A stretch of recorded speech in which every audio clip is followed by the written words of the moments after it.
every competition, you're trying to get first place. And I don't care if the person who you're going against already showed that they're better than you. They're going to have to show it on that day specifically. You feel what I'm saying?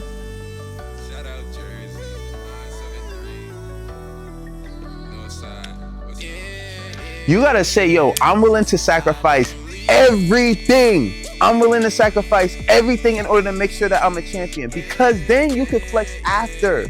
This lasts a lifetime, you know what I'm saying? And I don't feel like just going to... I am whatever that I say I am. I can achieve just what I want to. Do you believe? Do you believe? Yeah. Do you believe? Do you believe? Yeah. Follow Diino as he chases his dreams around the world.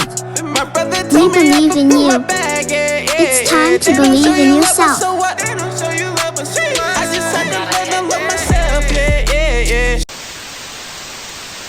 You're gonna need to make a lot of sacrifices. A lot of sacrifices. I'm talking about changing your habits from things that you love to do to things that you need to do. Yo, I'm out here just as an example. For one, y'all know I hate the cold. But one of my goals is to make sure that I give y'all the best videos out of any jumps coach that y'all watch. The only way for me to do that is for me to put myself in uncomfortable situations. As an athlete, you're going to have to put yourself in uncomfortable situations. You're going to be sore. You're going to be tired. You're going to be spending more time training than playing video games. You're going to spend more time sore than healthy. And you're going to have to understand that those jumpers who are the best, they're willing to go through that. Sometimes when you're sore and you're getting last place in practice, or they say you have an injury, or you've been working so hard and your coach doesn't see the results, you're in a negative mindset. But that does not mean that the end of the season is not going to be spectacular for you. That does not mean that you're not actually growing. See, a lot of the times you have to put your muscles through the war. You have to put your mindset through the war in order for you to build stronger championship habits. Stronger championship habits. That's what we want. Every single day you waking up and saying, yo, I know that I'm putting in more work than number one in the nation. I know that I'm recovering more than number one in the nation. Yo, I'm telling you, when I be coaching my jumpers, the first thing I say is I can't coach you to get second place. So if you're thinking about, okay, I'm okay with, you know what I'm saying, not doing as hard on this workout. I'm okay with just making it through so I don't throw up. I'm okay with making it through so I don't feel sore so I could go to this party later. If you're trying to do that, I don't want to coach you. The only people I'm trying to coach are athletes who like, yo, I'm willing to die on this workout right now. You know what I'm saying? I'm willing for me not to be able to walk again after I jump today. And then risking your legs so you get to so sore that basically you can't walk. So sore that, you know what I'm saying, you have to go to the training room. So sore that when you wake up, you're like, yo, I have to stretch.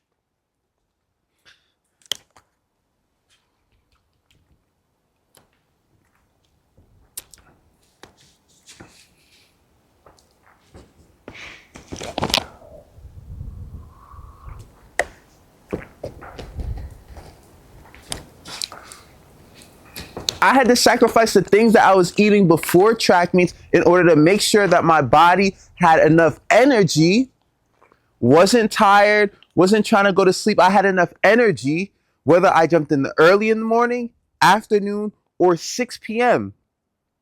I knew that what I ate the day before mattered, what I ate 2 days before mattered, what I ate 7 days before mattered. So it's like, yo, freshman year, sophomore year, I did not care about that. But I had to sacrifice. You know what I'm saying? Yo, there's times where I'm like, yo, I'm so tired in practice, I gotta take off my layers. But I know that once you wear layers, I'm talking about 3-4 layers, whether it's cold or it's warm outside, your muscles are gonna be way, way, way more warmer than if you don't wear any layers at all. Y'all wearing a t-shirt to warm up, shorts to warm up. It's like, yo, you're going to have to sacrifice. You know you're going to be tired. Sacrifice trying to have fun all the time in practice. I don't want to say practice was ever fun. It wasn't fun for me when I was dying in practice. You know what I'm saying? It wasn't fun for me. It was rewarding, but it was not fun. Y'all trying to have fun in practice. Y'all trying to use track and field as an extracurricular activity. I'm telling you, you have an opportunity to get a scholarship. So it's like you're going to have to sacrifice. You're going to have to sacrifice the time for your scrolling on your phone to doing some extra stretches. You're going to have to sacrifice the time from you texting or on the phone or on video chat with your homies to doing an extra workout. So it's like you're going to have to sacrifice a lot. You're going to have to sacrifice from drinking soda to drinking more water. I'm telling you, I used to have a bottle, literally a bottle of University of Kansas. It wasn't even a University of Kansas bottle, bro. It was a Gatorade bottle. You know, everyone has those Gatorade bottles. You fill it up. If you're in high school, you can fill it up. If you're in middle school, you can fill it up. If you're elementary school, you can fill it up. If you're in college, you can fill it up. You know what I'm saying? It's free water everywhere. Water fountains everywhere. So it's like, it's no excuse for you not to be able to say that you've had like 5 of those a day. Just keep drinking. And then you'll realize you won't get cramps, for one. Because it's crazy how so many people talk about how they get leg cramps, arm cramps, shoulder cramps. Yo, I would never get cramps at all. It's because I was always drinking. Because if you work out hard enough, it's no way that you're going to recover. Your muscles are going to be flexible, or you're going to even feel motivated to work out if you're not hydrated. I'm telling you right now. So it's like you're going to have to sacrifice what you're drinking. All right. You know what I'm saying? Maybe if you want to put flavor in it, go ahead and do that. But you're going to need to drink more water than Gatorade. So you're going to have to sacrifice the sugar for the water. You know what I'm saying? Sometimes you're going to have to sacrifice the cold for the heat. Sometimes you're going to have to sacrifice the heat for the cold. I'm talking about doing cold plunges. If you're that sore, you may have to do coldness. I'm telling you, I hated the cold. I hated taking ice baths. But if I was that sore and I triple jumped one day, I'm going to have to ice my back. I'm going to have to ice my knees. Other times I could do heat. Some of you guys who just love the cold, you can't do that all the time the day before the meet unless you're that sore. Sometimes you're going to have to do heat so you can relax your muscles. You're going to have to take the heat. You're going to have to sacrifice some things that you like to do in order to, of course, be satisfied with your progress. And that's being a champion. That's not getting second place, third place, unless we're talking about nationals or conference championships. You know what I'm saying? Every competition, you're trying to get first place. And I don't care if the person who you're going against already showed that they're better than you. They're going to have to show it on that day specifically. You feel what I'm saying?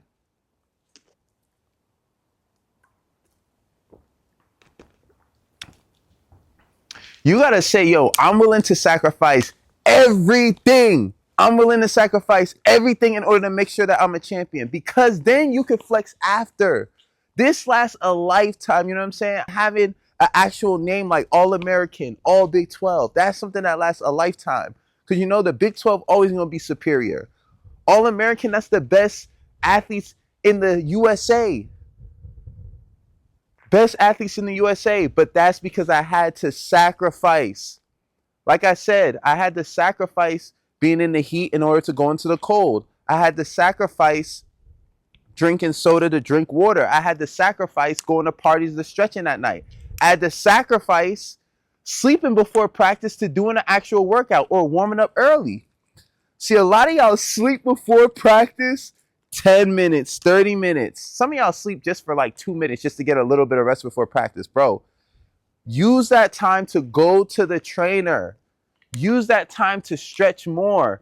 I'm telling you, if you guys sacrifice and actually spend time stretching more, you will feel so much better during practice. You already know I have the All-American warm-up that y'all can do. But if you spend more time, every single time that you think you're going to do an activity, think, yo, I need to stretch. Or, yo, I need to, instead of me watching this YouTube video that's about random things, let me visualize myself actually winning. Or let me watch somebody else winning in my sport. You need to watch the people being great and visualize yourself doing that, especially if you're an athlete. I used to see myself at nationals because I would see, Christian Taylor, USA Olympian, Will Clay, USA Olympian, Phillips Adowu, France Olympian. You know what I'm saying? Picardo. So it's like Teddy Tango. All of these jumpers I used to watch, and I used to say, okay, this is how I'm going to act when I'm on the runway. I'm going to do this type of clap. I'm going to wear this arm sleeve. I'm going to wear this headband. And I made sure I trained hard enough so I could see myself on YouTube. So, you know what I'm saying? The people who were fans of me could see me on NBC, could see me on ESPN.